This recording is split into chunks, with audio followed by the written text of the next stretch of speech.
एक माई थी, उसका संतान ना हुए थी। एक सिद्ध पुरुष था, उससे अर्ज करी।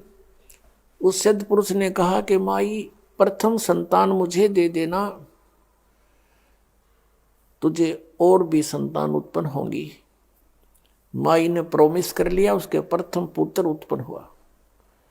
उस पुत्र को माई ने जब वो 1-2 वर्ष का हो गया, 2-3 वर्ष का ठीक सा अपने आप घूमन फिरना जोगा हो गया, तो उस संत को दे दिया। उस संत ने उस बच्चे को ऐसा सुरक्षित रखा कि कहीं इसको समाज की बकवादों की भनक ना पड़ जावे, इसका कोई बुराई घर ना कर जावे, तो उसने बच्चे को आश्रम से बाहर नहीं जाने दिया।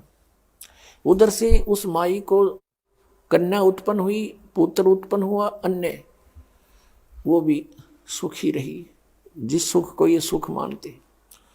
वो एक बार क्या हुआ, क्योंकि वहां आश्रम में पहले विशेष कर ये धारणा थी कि भक्ति तो बुढ़ापे में किया करें, लेकिन ऐसा धारणा ठीक नहीं थी। लेकिन इस कथा के आधार से बताना पड़ता है। तो उस आश्रम के अंदर वृद्ध औरतें जाती थी, एज्ड, और एज्ड पुरुष ही जाते थे। एक दिन उस साधु के, उस महात्मा के छाती में यहाँ एक फोड़ा हो गया, बाल तोड़ टाइप लंबा ऊंचा सा हो गया, और महात्मा के बहुत पीड़ा हुए, रोए बैठ के। वो महात्मा कुछ औषधि जाने था, अपनी ही औषधि बनाकर उस पर उस शिष्य से लेपन करवाता था, और बहुत पीड़ा होती थी, सारी रात जाग कर टाइम पास करता था। वो बच्चा देखा करता था कि ये फोड़ा बहुत दुखदाई होता है। एक बार क्या हुआ कि वो वृद्ध हो रहा था संत, और बीमार पड़ गया। वो उस बच्चे को, अपने शिष्य को बाहर भिक्षा के लिए नहीं भेजता था कि कहीं इसका कोई बुराई घर ना कर जाए। स्वयं ही भिक्षा लाता था और अंदर ही अपने बच्चे को रखता था। एक दिन वो बहुत असहाय हो गया, रोगी हो गया, बीमार हो गया किसी कारण से महात्मा। तो संत ने कहा, बेटा जा भिक्षा मांग कर ला, और ऐसे करना, सीधा गली में जाना, और गली में दूसरा जो घर हो उससे केवल भिक्षा लेना, उससे ही लेकर वापस आ जाना, और से नहीं मांगना। लड़के ने अपने गुरुदेव की आज्ञा का पालन किया। वो वहां पहुंचा और जाकर कहा, माई भिक्षा देना। उस माई ने आवाज सुनी तो अपनी पुत्री को कहा कि बेटा जाओ, महात्मा कोई आया है, भिक्षा डाल कर आओ। उस लड़के की बहन थी, वो 13-14 वर्ष की हो चुकी थी, भिक्षा लेकर आई। केले महाराज, उस लड़के ने कहा कि हे बहन, आपके जो सतन पर ये फोड़ा हो गया है, आपको पीड़ा नहीं होती? आप हमारे आश्रम में आ जाना, आपके इस फोड़े की औषधि हमारे गुरु जी के पास है, वहां ये फोड़ा ठीक हो जाएगा तेरा।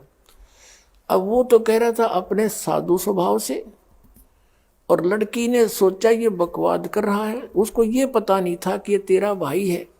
वह लगी उसको गाली देने, अपनी बहन के फोड़े ठीक करवा ले, तू अपनी माँ के करवा ले, तुझे शर्म नहीं आती, तू महात्मा होकर ऐसी बातें करता है।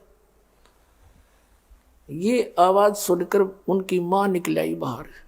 कहा, बेटी क्या बात हो गया कि ये पता नहीं क्या बकवास कर रहा है। तो उसने कहा कि महात्मा जी कहाँ से आए हो? माई ने पूछा कि यहाँ आश्रम से आया हूं मैं।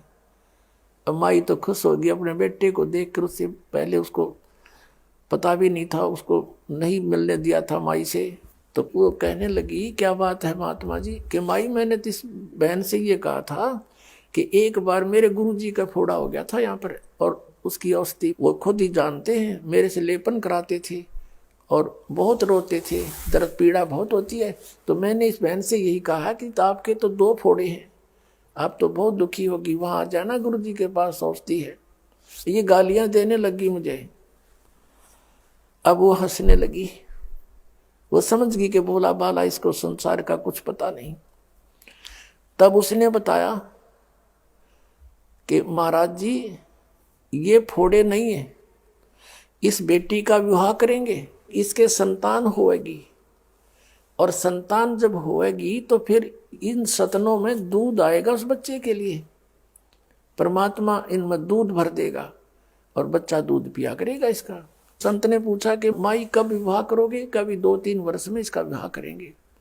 संतान कब होगी? कि 1-2 वर्ष के बाद फिर संतान भी दया करेंगे प्रभु। अच्छा तेरा गजब हो, भगवान इतना ध्यान रखता है कि अब बच्चा होगा 5-6 वर्ष के बाद और व्यवस्था पहले कर दी उसकी आहार की, वही पटक दीवा जोड़ी, जो थैला ले रखा था आटा मांगने का वही पटक दिया। जब परमात्मा हमारी इतनी केयर टेक करता है, उसने एडवांस हमारी चिंता है और हम ये दाने मांगते फिरे, वही पटक दिया। अर्जा बैठा अपने आश्रम में, उधर से उस माई ने बताया कि बेटी ये तेरा भाई था जो संत ने मांगा था हमसे और उसी की देन हो तुम भी और ये तेरा दूसरा भाई भी। और इसको पता नहीं था बच्चे को, ये कोई दुर्भावना से नहीं आपसे बातें कर रहा था। अब उधर से उस महात्मा ने पूछा कि बेटा कुछ मांग कर लाया? अगर नहीं गुरुजी। क्या बात होगी? महात्मा ने सोचा बालक है, किसी ने कुछ कह दिया होगा, नया नया गया था, थैला वेला कहाँ डाला, पटकाया मुँह थैले को। अरे किसने क्या कह दिया? कि कहना नहीं महाराज जी, जब भगवान हमारा इन एडवांस केयर कर रहा है तो आज हम मांगते फिरेंगे? तो जब माँ के पेट में और माँ के बाहर आने से दूध दे रहा है, हमारे पहले व्यवस्था किए बैठा है, तो महाराज जी यहाँ भी तो देंगे हमें, डेरे में क्यों नहीं देंगे वो? अब महात्मा इतना विवेकशील नहीं था। ये तो कहते हैं पिछले तप से होते हैं पूर्ण हंस मुराद, पिछले संस्कारों से ऐसी दृढ़ता आती है। अब महात्मा ने सोचा यू नकमा आप भी भूखा मरेगा और मन ने भी मारेगा। अब वो महात्मा अलाचार बैठ गया, ठीक से भाई नालायक आ गया तू मेरे पास। इतने में गांव में मालिक की कृपा देखो, कहते हैं सोचल सीधर मैं करूं।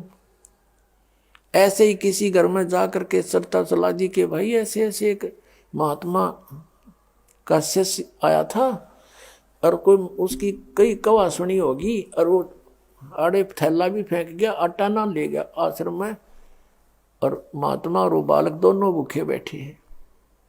अब जिस भी घर ने ये चर्चा ये बात सुनी उसी ने तुरंत खाना बनाना शुरू किया, बढ़िया रोटी खीर सब्जी बना के, और ले का आश्रम की तरफ चल पड़े।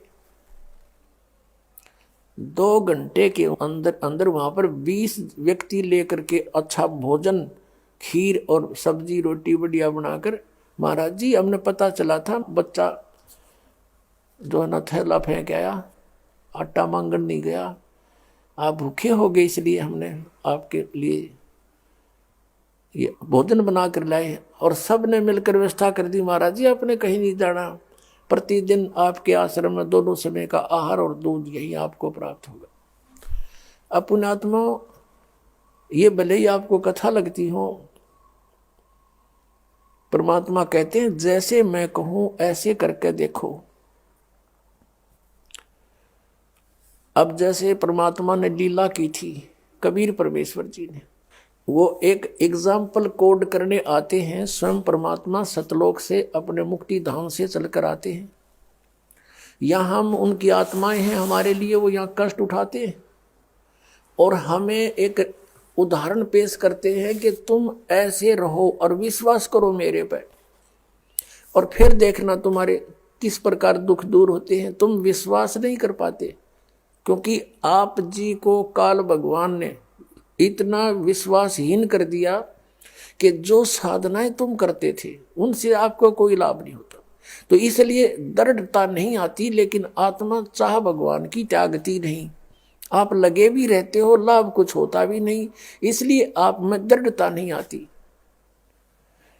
और विश्वास हुए बिना भगवान आपके कोई भी कार्य नहीं कर सकता, ना मोक्ष वाला ना संसारिक। तो विश्वास करने के लिए हमने परमात्मा के वचन पर रुकना होगा।